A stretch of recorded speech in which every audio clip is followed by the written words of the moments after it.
Happy harvesters, it's Erin here at Homestead, and I wanted to come bring you into the garden and take you on the very first garden tour of 2021. And there is a lot to see. We have been super busy, and the plants are all in. I've started to prune, I've started to train. I've started to have some failures. So this is very exciting, and we're gonna take a look at a little bit of everything. So come on, join me for the tour. So I first want to start at the very beginning of the garden. When you first walk in, you obviously, if you've seen the intro, we have this beautiful arch now.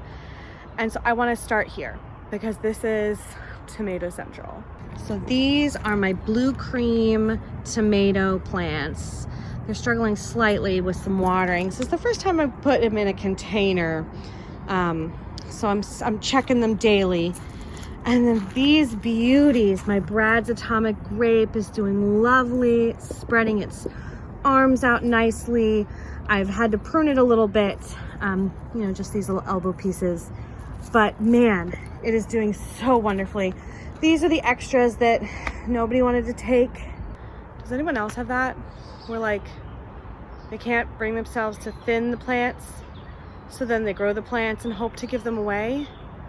And then like, everyone's good. Nobody wants them. They'll buy them at like a big box store. I'm like, why? Why would you do that? Don't do that.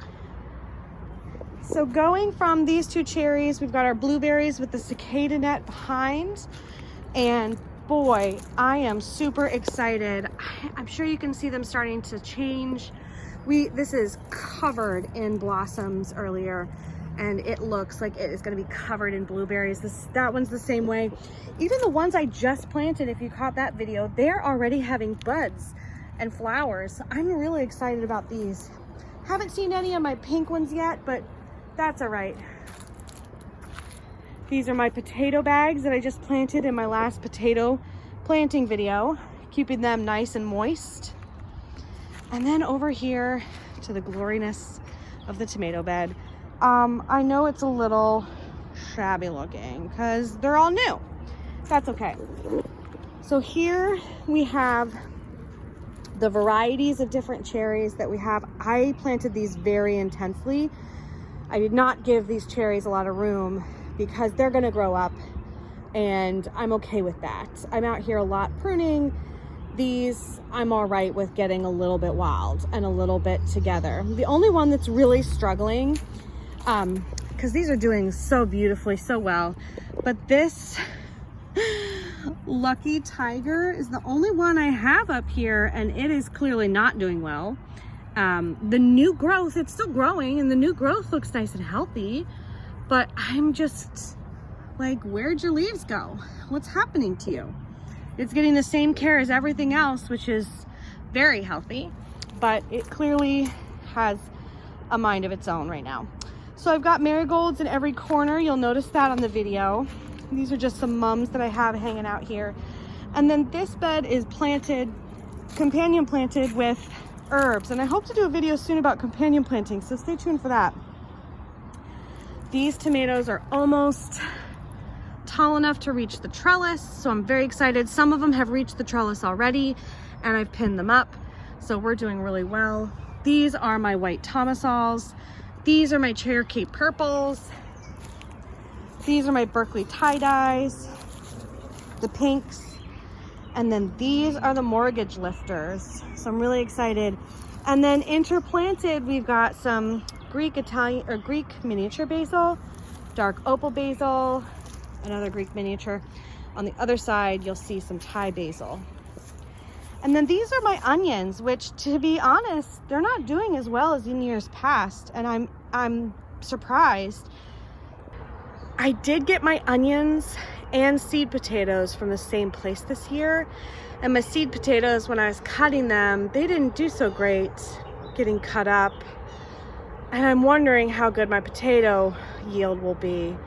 And the onions struggling makes me concerned with how my onions are going to be. And these are the Spanish white onions here in the front of the yard. And honestly, we use onions like every day. It is the main ingredient, I think, for our diet. We are an anti-inflammatory diet. We have a lot of good capsicum for anti-inflammatory, so not that much sweet bells, but more hot bells, which don't bother the children so much as long as I cook it a little bit longer, which does affect the capsicum, but it's all right. But we do eat a lot of onions, so I'm a little concerned about the onions. Back to the tour. So on the other side of this tomato bed, we've got our Thai basil. We've got our Dr. White orange tomatoes, which are looking, this one's looking like it's struggling, but this one's wonderful, looking great. I've got a couple Romas here. And then this one is, I forgot to label it. Interesting. That one's a surprise. And again, we've got marigolds, and oh, look at this variegated nasturtium. I love nasturtiums. These lily pads are just beautiful. And if you don't know already, nasturtiums are a wonderful host plant for bad bugs like aphids and whiteflies. So by planting them in my tomato bed, the aphids that would otherwise be on my tomatoes are going to be on the nasturtiums. And the flower's edible. So everything in the garden within my fence is edible. But the flowers are like a little spicy. They actually go really good with like ginger cookies. And they're really good on, of course, salads and on the top of like a stir fry to bring in a little spice too. So let me take you to our pepper central. And again, these are intensively planted. For some reason, I didn't do 4 across, 1 per foot. I did like a 3 and a 3 and a 3 and a 3, and I offset them. So they still have a lot of room. It's just, I don't know what I was thinking when I was planting them. I probably was thinking my kids were helping me and it was a little tough.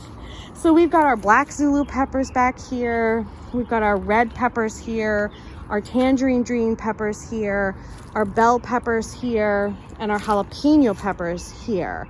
So the Craig's Grande jalapeno. So I'm very excited about this pepper bed. I also snuck in 2 eggplants. Can you see them right there? They're the Erdine Eggplants, I believe. And I've got 2 here, 1 over there, and 1 over there. So we'll see how they do.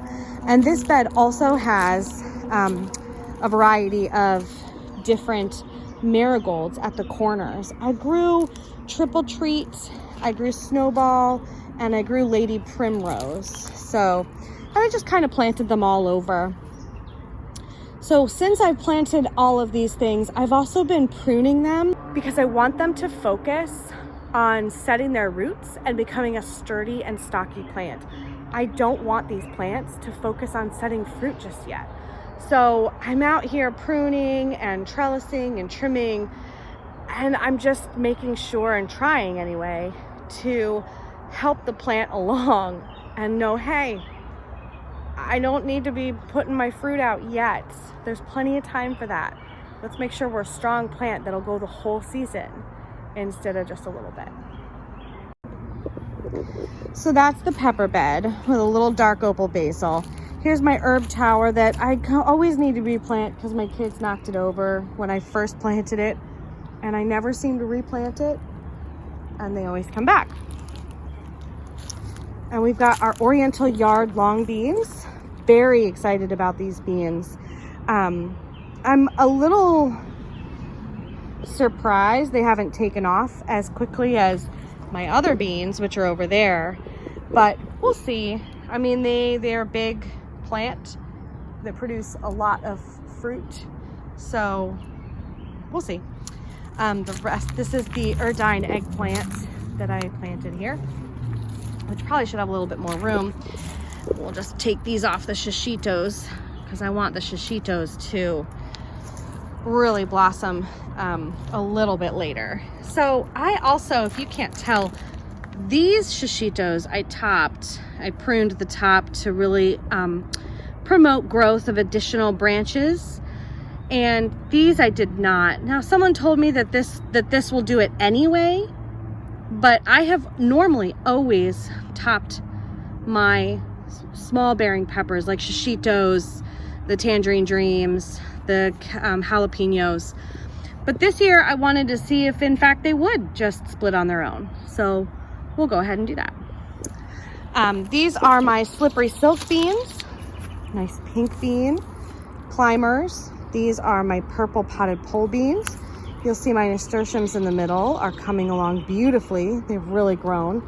These are non-variegated. In front here, where we've had a little bit of rabbit or something, these are my dragon tongues. So my kids love the dragon tongues. Behind though, they're the magic beans because they change color. Behind those are my fancy gourds, and they're gonna come up this trellis and over. So I'm very excited that they're getting big right now. I just planted those at the beginning of the week because it was too cold beforehand.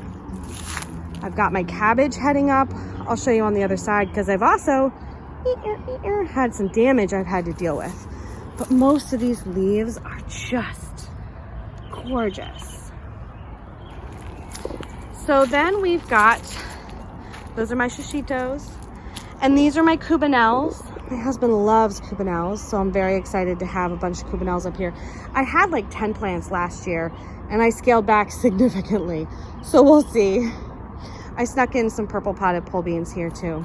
My peas are looking wonderful. I hope that they start producing some flowers soon because it's gonna get warm here and I want some peas. These are both climbing variety peas.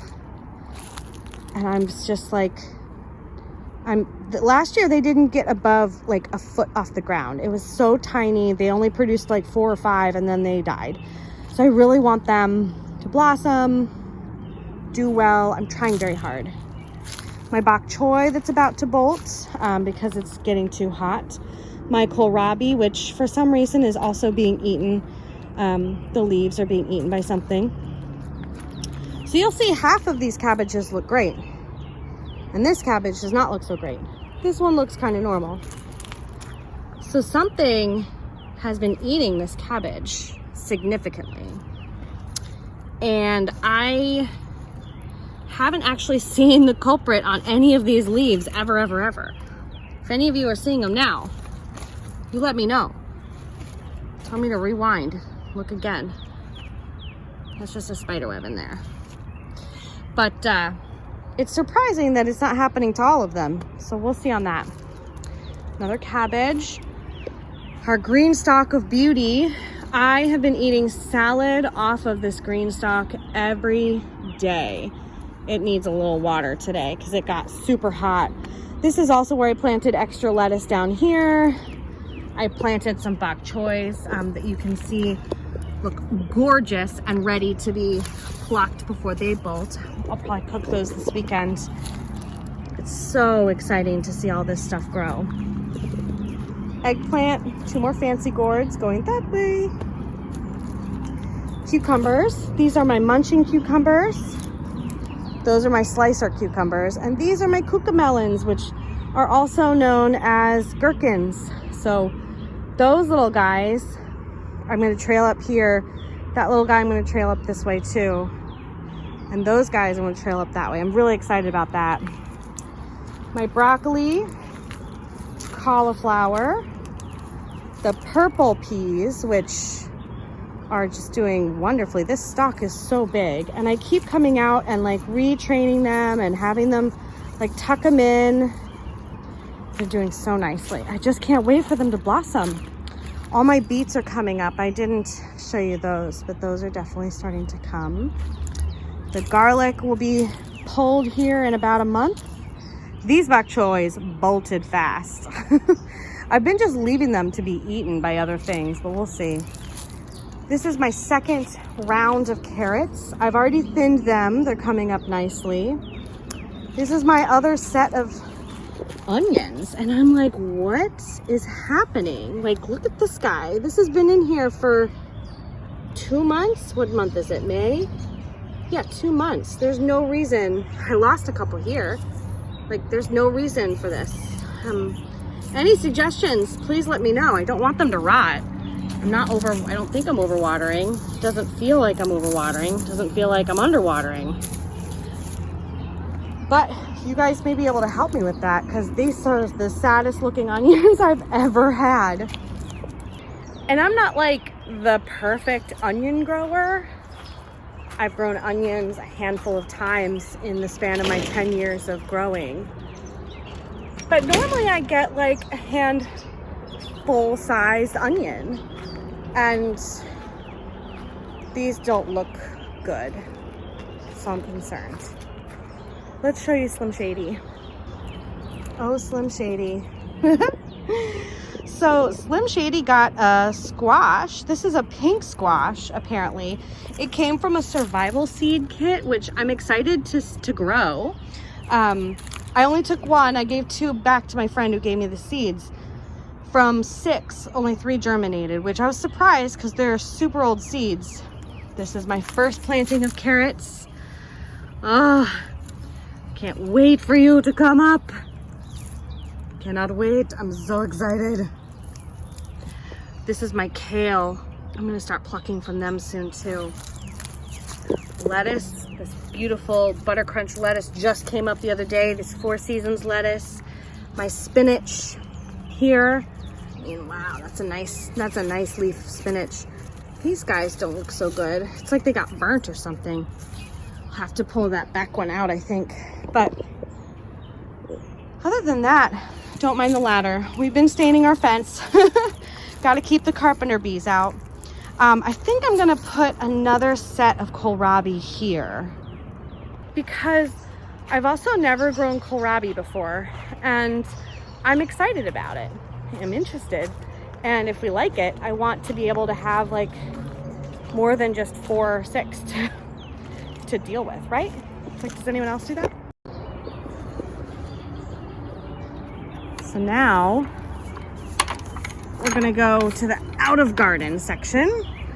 Whew. Oh, that's the beautifulness that is that garden there. We're finishing off this little corner here. It's very exciting. So this is our in-ground experiment. I've never grown in-ground before, and I have to say, I have no idea what I'm doing, but that's okay. I planted some extra tomatoes here, partly because I didn't want them to die and no one would take them. Then I planted a row of potatoes, red Northland potatoes. I have my sunflowers, my big mammoth ones back there, mammoth grays, random pepper. I don't know what varieties those are. Squash. This is green squash. This is yellow squash. It's got a little deficiency here, but we'll be able to fix that. Oh, another random pepper. These are my pumpkins that I just planted this week also, which might need a little bit more water this evening. Some extra cilantro I had, and extra marigolds. And then those are Chinese chives that someone gave to me, which I'm super excited to grow. I'm excited because those came from like her mother's property in New York, and they've been growing them for years in their house here. And it's exciting to carry on someone else's tradition or take that on to my own and have it incorporated into my garden. It makes me feel like a better host of the land. And lastly, back here, which this poor sunflower looks like it got damaged a little bit. So this is my corn. I know you're supposed to block it out by 4, but this is the only ones that germinated. So I have 6, and we'll see what happens. But that is my in-ground plot.